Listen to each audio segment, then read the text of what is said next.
बिहार में नीतीश कुमार को लालू प्रसाद यादव ने साथ में सरकार बनाने का न्योता भेज दिया। एक तरफ लालू का साथ है, दूसरी तरफ तेजस्वी के कंधे पर नीतीश कुमार का हाथ है। ये सब कुछ बता रहा है कि दही चूड़ा से पहले बिहार में बहुत कुछ बदल जाएगा। इधर उत्तर प्रदेश में योगी आदित्यनाथ के खिलाफ उन्हीं की सरकार में मंत्री आशीष पटेल उन्हीं को चुनौती दे रहे हैं। तो इस पूरे प्रकरण पर बात करने के लिए और आपके एक एक सवालों का जवाब देने के लिए आज प्रोफेसर रविकांत जी हमारे साथ हैं। रविकांत सर, आपका बहुत बहुत स्वागत है। सर, शुक्रिया, धन्यवाद। नीतीश कुमार ने पलटने के संकेत दे दिए हैं। आपकी दही चूड़ा साथ खाएंगे क्या? हाँ, निश्चित रूप से ऐसा लग रहा है। और नीतीश कुमार की जो खामोशी है, जिस तरह से उन्होंने संकेत दिए हैं, तेजस्वी यादव के कंधे पर हाथ रखना एक राजनीति की भाषा में बहुत बड़ा संकेत है। जी। लालू प्रसाद यादव ने उनको आने का न्योता दिया और ये भी कहा कि उन्हें भी अपने दरवाजे खोलने चाहिए। उसके बाद नीतीश कुमार ने कोई जवाब नहीं दिया। पिछले अगर उनके रिकॉर्ड को देखें तो उन्होंने ये कहा कि 2 बार हमने गलती की है आरजेडी के साथ जा करके, और ये गलती अब हम नहीं करेंगे। लेकिन इस बार नीतीश कुमार बिल्कुल खामोश हैं और पिछले तमाम ऐसे लम्हे हैं कि जब जब नीतीश कुमार ने लंबी चुप्पी ओढ़ी है, उसके बाद बड़ा फैसला लिया है। तो ये जो पूरे देश में चल रहा है, और आपका सवाल है कि क्या इस बार दही चूड़ा एक साथ खाएंगे, यानी खरमास बीतने के बाद क्या बिहार में एक बार फिर से नीतीश कुमार पलटेंगे और नई सरकार देखने को मिलेगी? ये अब अटकलें नहीं रह गई हैं, ये संभावित पूरा परिदृश्य दिखाई पड़ रहा है कि 14 जनवरी के बाद यानी मकर संक्रांति के बाद बिहार में बड़ा उलटफेर हो सकता है। और उसके लिए दोनों ही तरफ से तैयारी चल रही है। जहां आरजेडी और जेडीयू के साथ, उधर अब आप देखिए कि जिस तरह से नरेंद्र मोदी और अमित शाह की खामोशी है जी। केवल उनके दूत लल्लन सिंह ने थोड़ा सा अपोज किया, इसके अलावा अभी बिल्कुल शांति है। और ये बताती है कि वहां डैमेज कंट्रोल करने की कोशिश हो रही है। कुछ लोग तो ये भी कह रहे हैं कि नीतीश कुमार ये चाहते हैं कि उनको वही आश्वस्ति मिले कि अगले मुख्यमंत्री के तौर पर नीतीश कुमार ही होंगे। और मैं पहले भी कहता रहा हूं कि नीतीश कुमार बिहार के बिस्मार्क हैं, एक बड़े राजनीतिक खिलाड़ी हैं। नीतीश कुमार वही कदम उठाएंगे जो उनके हित में होगा। अगर नरेंद्र मोदी और अमित शाह ने ये नहीं कहा जी, इधर आप देखिए 6 तारीख को तो अमित शाह आ ही रहे हैं, मुलाकात होगी, और अगर उनको ये आश्वासन नहीं मिला प्रज्ञा जी, तब तो फिर 14 तारीख के बाद कोई नहीं रोक सकता नीतीश कुमार को पलटी मारने से। अच्छा, ये बात तो बिल्कुल ठीक है कि नीतीश कुमार चुप्पी साधे हुए हैं, क्योंकि जब वो राज्यपाल के साथ थे और उनसे पत्रकारों ने पूछा कि क्या आप पलटी मारेंगे, तो नीतीश कुमार ने बिल्कुल कहा कि देखिए ये सब राजनीतिक बातें अभी मत करिए, अभी जो है ये सब बातें नहीं करेंगे, चुपचाप रहे, शांत रहे। वो कह सकते थे कि हम भाजपा के साथ हैं, हमारा गठबंधन है, हमारा गठबंधन कभी नहीं टूटेगा, लेकिन उन्होंने ये बात नहीं कही। वो बिल्कुल चुपचाप शांति से मुस्कुराते हुए निकल गए।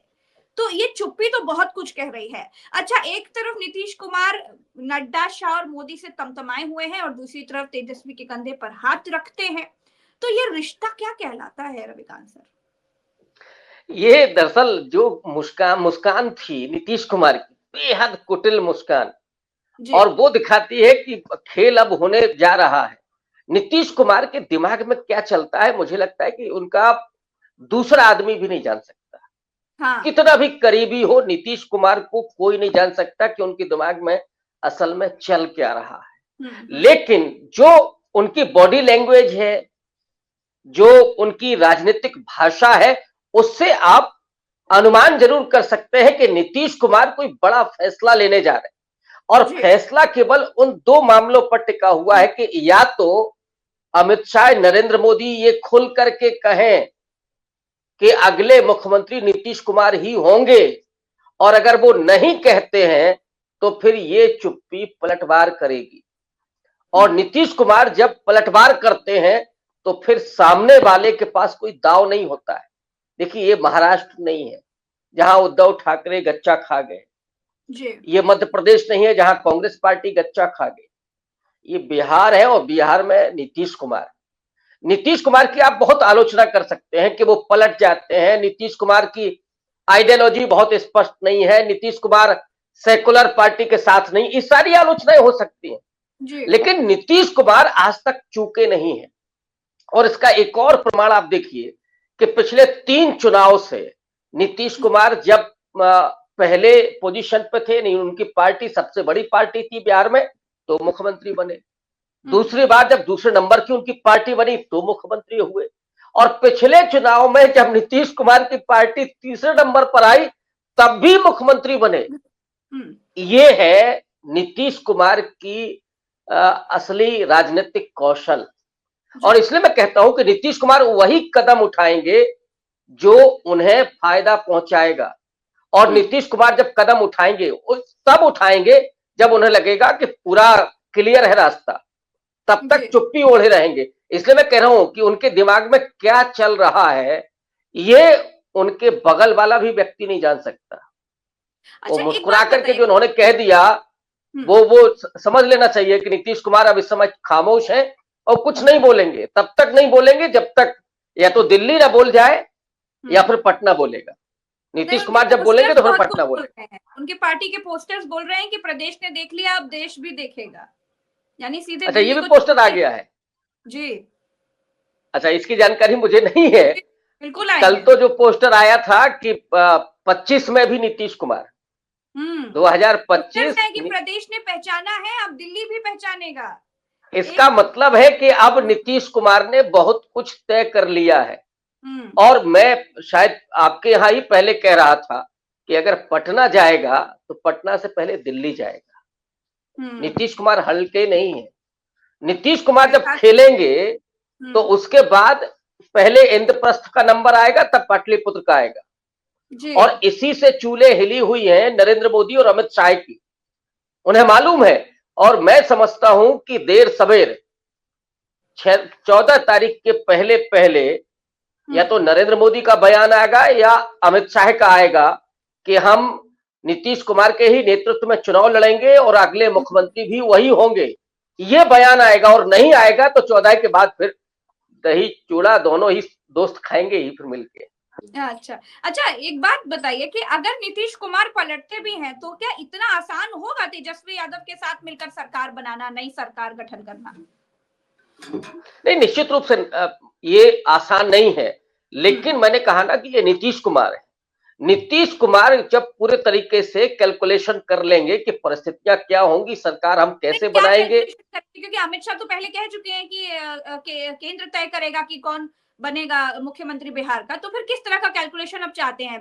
बिना मुलाकात किए भी लौट आए, तमतमाए हुए आए, राजभवन पहुंचे, फिर तेजस्वी पहुंचे, फिर राज्यपाल सीधे राबड़ी देवी के घर पहुंचे। बहुत सारे ऐसे कॉन्सिक्वेंसेस देखने को मिले उसके बाद। देखिए, सारा बखेड़ा तो अमित शाह ने ही खड़ा किया हुआ है। अगर उस मीडिया कॉन्क्लेव में अमित शाह ने कह दिया होता कि हम नीतीश कुमार के चेहरे पर ही चुनाव लड़ेंगे और वही मुख्यमंत्री होंगे, अब केवल इससे भी काम नहीं चलेगा कि उनके चेहरे पर लड़ेंगे, क्योंकि महाराष्ट्र में एकनाथ शिंदे के चेहरे पर चुनाव लड़ा गया और मुख्यमंत्री देवेंद्र फडणवीस को बनाया गया। तो नीतीश कुमार कच्ची गोलियां नहीं खेलते। नीतीश कुमार दोनों ही सेंटेंस चाहते हैं कि अगले मुख्यमंत्री भी नीतीश कुमार होंगे और उन्हीं के चेहरे पर, उन्हीं के नेतृत्व में चुनाव लड़ा जाएगा। तो ये एक आश्वस्ति वो चाहते। हो सकता है कि 6 तारीख को अमित शाह ये कह दे पटना में जब वो जाएंगे। नंबर 2, खेला क्या आरिफ मोहम्मद खान को जब केरल से बिहार ट्रांसफर किया गया है, बिहार की सूबेदारी जब आरिफ मोहम्मद खान को मिली है, तो उसके पीछे भी बहुत बड़ी रणनीति है। नहीं, ऐसे देखिए ना राजस्थान सर, यही आरिफ मोहम्मद खान जब केरल के राज्यपाल होते हैं तो वहां की सरकार से इनका 36 का आंकड़ा होता है। यहाँ पर विपक्ष के साथ भी मधुर संबंध बनाते हुए दिख रहे हैं, राबड़ी देवी के घर वो खुद स्वयं चलकर जा रहे हैं, जबकि तेजस्वी यादव उनसे मिलने के लिए राजभवन पहुंचते हैं, खुद नीतीश कुमार उनसे मिलने के लिए राजभवन पहुंचते हैं। और फिर यही आरिफ मोहम्मद खान नीतीश कुमार के साथ भी जाते हैं उनकी मां को श्रद्धांजलि देने के लिए। और उसके बाद वो जाते हैं राबड़ी देवी के घर पर, उनके जन्मदिन पर उनको शुभकामनाएं देने के लिए। दरअसल आरिफ मोहम्मद खान पुराने जनता दल से जुड़े रहे हैं, पहले कांग्रेस पार्टी में थे, राजीव गांधी की कैबिनेट से निकल करके आए थे, तो एक तो वो पुराने रिश्ते हैं, और आरिफ मोहम्मद खान अपने छात्र जीवन के ही एक दोस्त के घर गए थे, तो एक जी। तो वो अपने उस जीवन को भी याद कर रहे हैं, वो ये दिखा रहे हैं कि नहीं साहब, वो अपने पुराने और उस अतीत को याद रखते हैं, उन संबंधों को भी ध्यान में रखते हैं। लेकिन इसमें कोई दो राय नहीं है कि जब भी मामला आएगा कि केंद्र और पटना में से किसे चुनना है, किसके साथ खड़े होना है, तो आरिफ मोहम्मद खान खड़े होंगे नरेंद्र मोदी के साथ, क्योंकि उनके अच्छा, ही दूत के तौर पर वो वहां सॉरी पहुंचे। For interrupting you. Arif Mohammad Khan, ये तो बिल्कुल आपने बिल्कुल सही बात कही कि ये तो तय है कि आरिफ मोहम्मद खान जब भी समय आएगा तो भाजपा के हित में ही हमेशा खड़े हुए नजर आएंगे। क्या वो किस रूप में भाजपा के लिए कारगर होंगे? क्या राष्ट्रपति शासन लगेगा बिहार में? डेफिनेटली, आज तो पूरे दिन यही खबर चली है। हम्म। आज जो हो रहा है, वहां पर रेल रोकी गई है, वहां धरना प्रदर्शन हुए, एक तरफ प्रशांत किशोर है, दूसरी तरफ पप्पू यादव है, और जी। पूरे बिहार को आज बंद करने का ऐलान किया गया है। ये जी। प्रशांत किशोर की खास करके गतिविधियां क्या कह रही हैं? क्या नीतीश कुमार के कोई फैसला लेने के पहले ही खेल हो जाएगा? इस तरह की जी। तमाम आशंकाएं हैं। नजर रहेगी, ये मुझे लगता है कि 6 तारीख पर जब पहुंचेंगे अमित शाह पटना, वो क्या फैसला करते हैं आरिफ मोहम्मद खान को लेकर के जो बात है। मुझे लगता है कि अगर उनको निर्देश आएगा तो वो ऐसी परिस्थितियां अगर देखेंगे तो जी। राष्ट्रपति शासन लगाने में उन्हें कोई तकलीफ नहीं होगी, वो 2 मिनट नहीं लगाएंगे इसके लिए। लेकिन वो ये जरूर दिखाना चाहेंगे कि साहब हम सबके लिए बराबर हैं, ये संबंधों की दुहाई होगी। और अभी जैसे कभी कभी ये होता है कि बकरा हलाल करने के लिए पहले उसकी बड़ा सेवा खुशामद होती है, तो क्या ये आरिफ मोहम्मद खान ये भी कर रहे हैं? क्योंकि ये तो तय है कि आखिरकार वो मोदी के ही आज्ञा का पालन करेंगे। लालू और नीतीश के साथ उनके जो रिश्ते हैं, उन रिश्तों की दुहाई देख करके वो अभी ठीक ठाक चलाना चाहते हैं, लेकिन जैसे ही उनको आदेश आएगा वो चूकेंगे नहीं किसी भी कीमत पर। जी। तो ज्यादा ये ना हो, खटास ना हो, ये कोशिश कर रहे हैं केवल। लेकिन आरिफ मोहम्मद खान छोड़ने वाले नहीं है, ये भी बिल्कुल क्लियर है। अब देखना ये है कि नीतीश कुमार और अमित शाह, ये दो लोगों पर आपको ध्यान रखना पड़ेगा। 6 तारीख को अमित शाह क्या करते हैं, और अगर 6 को चुपचाप अमित शाह चले गए तो फिर आप 14 के बाद नजर रखेंगे, और इस बीच में आरिफ मोहम्मद खान की बहुत बड़ी भूमिका हो कि फिर परिस्थितियां किस तरह की बन रही हैं। कल जो पेपर होना है उस पर भी आपको नजर रखनी है कि कल बिहार में क्या होने जा रहा है। क्या वो पेपर रद्द किया जाएगा या केवल यही रहेगा कि नहीं एक जगह ही पेपर कराया जाएगा, इससे और आंदोलन भड़केगा। तो बीपीएससी छात्रों का आंदोलन, नौजवानों का आंदोलन, और याद कीजिए जयप्रकाश नारायण का जो आंदोलन था इंदिरा गांधी के खिलाफ, वो इन्हीं छात्रों के जरिए उसी पटना के गांधी मैदान में एक बड़ा आंदोलन खड़ा हुआ था जिसने चूल्हे हिला दी थी इंदिरा गांधी की सरकार की। सही बात। तो क्या ये पूरा आंदोलन, प्रशांत किशोर अगर आज आमरण अनशन पर बैठ गए हैं, तो क्या ये पूर्व प्रायोजित है? इसके पीछे कोई खेल चल रहा है कि किसी तरीके से नीतीश की सरकार को गिराकर राष्ट्रपति शासन लगाया जाए? रविंद्र सर, इसी तरह की परीक्षा उत्तर प्रदेश में रद्द कर दी जाती है, लेकिन बिहार में मुंह से थूक तक नहीं निकल रहा है। क्या नीतीश कुमार को विलेन बनाने की तैयारियां चल रही हैं क्या? हाँ, निश्चित रूप से, लेकिन ये फैसला तो नीतीश कुमार को लेना है। मैंने कहा लेकिन नीतीश कुमार बहुत ज्यादा सोचते विचारते हैं, चीजों को तौलते हैं। हो सकता है कि अभी देर रात तक कोई फैसला आ जाए। नीतीश कुमार को मैं कभी भी नहीं मानता हूं, अभी तक तो कभी उनका कोई भी कदम उनके खिलाफ नहीं गया है जी। वो कोई बड़ी चूक नहीं करने जा रहे हैं, मुझे जहां तक लगता है। अब वो देखना ये है कि वो किसको एक्सपोज कर रहे हैं। हो सकता है इस आंदोलन के जरिए एक्सपोज कर रहे हो किसी को। प्रशांत किशोर वहां पर एक्सपोज ही हुए कि पहले गांधी मैदान आप पहुंचते हैं और ये कहते हैं कि लाठी हम खाएंगे, फिर खिसक जाते हैं जी। तो प्रशांत किशोर की राजनीतिक जो साख थी वो तरक गई। अब आवरण अनशन पर आप बैठ गए हैं। तो मुझे लगता है कि नीतीश कुमार ये भी देख रहे हैं कि प्रशांत किशोर को कैसे कमजोर किया जाए, क्योंकि वो अल्टीमेटली भारतीय जनता पार्टी के एक तरह से दूत के तौर पर काम कर रहे हैं। बिल्कुल ठीक। नीतीश कुमार की जमीन को कमजोर करने के लिए वो काम कर रहे हैं। तो ये भी हो सकता है, और कैलकुलेशन जरूर नीतीश कुमार कर रहे होंगे। रात तक हो सकता है कोई वो फैसला ले, अदरवाइज कल से शायद उनकी फिर से यात्रा शुरू हो रही है, प्रगति यात्रा। तो उस पर देखना होगा कि क्या वो बयान देते हैं कुछ कि नहीं देते हैं।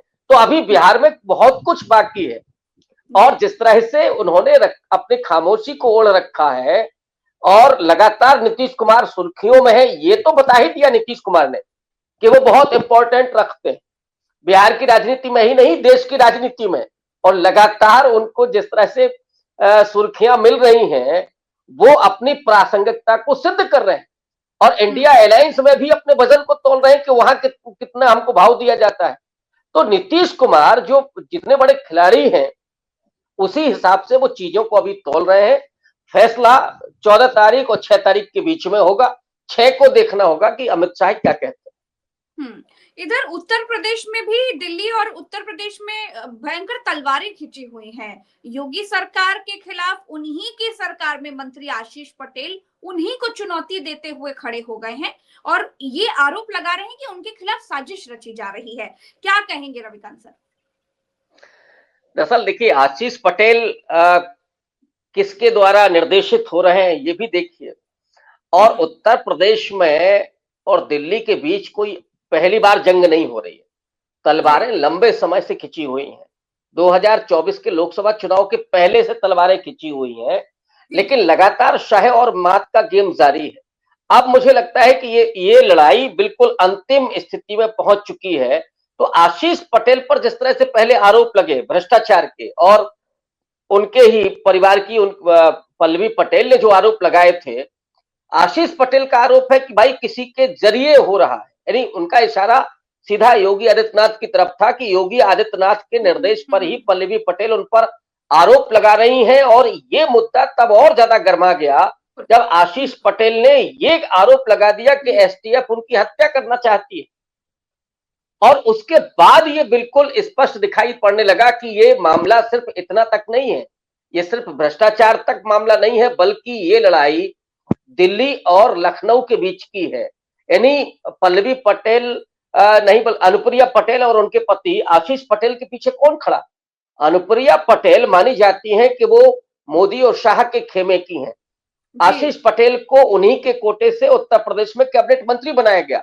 और आशीष पटेल का ये कहना कि क्यों नहीं उत्तर प्रदेश में कुर्मी मुख्यमंत्री हो, तो जो पीडीए की राजनीति अखिलेश यादव कर रहे हैं, उसके सामने एक ओबीसी मुख्यमंत्री की बात करना आशीष पटेल की, ये सीधे दिखाता है कि योगी आदित्यनाथ के सामने ऐसी परिस्थितियां पैदा करना है जिससे वो अपने आप को असहज महसूस करे, कमजोर महसूस करे।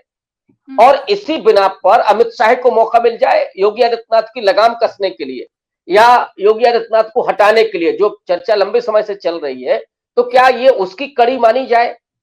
अगर आशीष पटेल ये कर रहे हैं तो निश्चित रूप से ये आशीष पटेल बनाम योगी आदित्यनाथ नहीं है, बल्कि अमित शाह बनाम योगी आदित्यनाथ है। और ये मुझे लगता है कि लड़ाई अभी, ये जंग अभी और चलेगी और हो सकता है कि किसी मुकाम पर पहुंचे। लेकिन योगी आदित्यनाथ भी कमजोर नहीं है, इस बात को भी ध्यान में रखा जाना चाहिए। हालांकि इधर ये माना जा रहा है कि मोहन भागवत ने अपना बरदहस्त उनसे खींचा है। अगर ये स्थिति है तो फिर योगी आदित्यनाथ भी कमजोर पड़ेंगे और फिर कोई उत्तर प्रदेश में फैसला हो सकता है। हो सकता है कि पीडीए के काउंटर में उत्तर प्रदेश को एक ओबीसी मुख्यमंत्री मिले, जो आशीष पटेल कह रहे हैं, वो भी हो सकता है जी। अच्छा, केंद्र में मंत्री है अनुप्रिया पटेल, राज्य में उनके पति आशीष पटेल मंत्री हैं, तो इतना बड़ा अपमान अपनी ही सरकार में हो रहा है? नहीं, ये तो खेल चल रहा है। ये अपमान, आरोप प्रत्यारोप, अनुप्रिया पटेल भी आरोप लगाती हैं, पल्लवी पटेल उनके पति पर आरोप लगाती हैं रिजर्वेशन को। और मुद्दा आप देखिए, मुद्दा क्या है कि जिन पदों पर भर्तियां हो रही हैं उनमें घूसखोरी हो रही है, दलाली हो रही है और आरक्षित पदों को नहीं भरा जा रहा है। ये अनुप्रिया पटेल पहले लगा चुकी आरोप।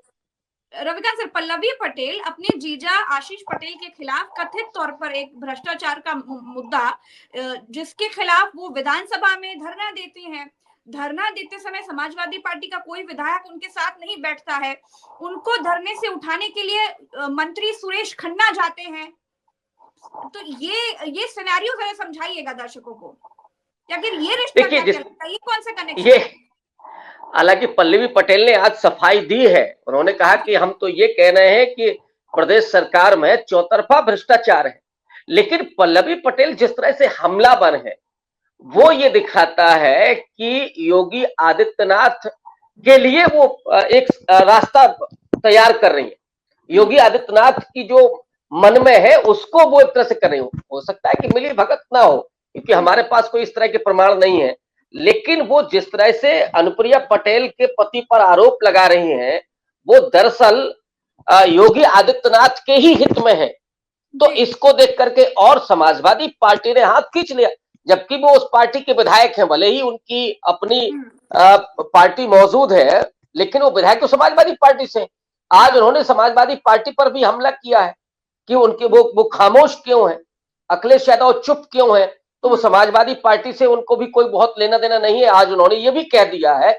लेकिन इसमें कोई दो राय नहीं है कि ये जो लड़ाई चल रही है वो दो बहनों के बीच में ही नहीं है, बल्कि दो केंद्रों के बीच में है।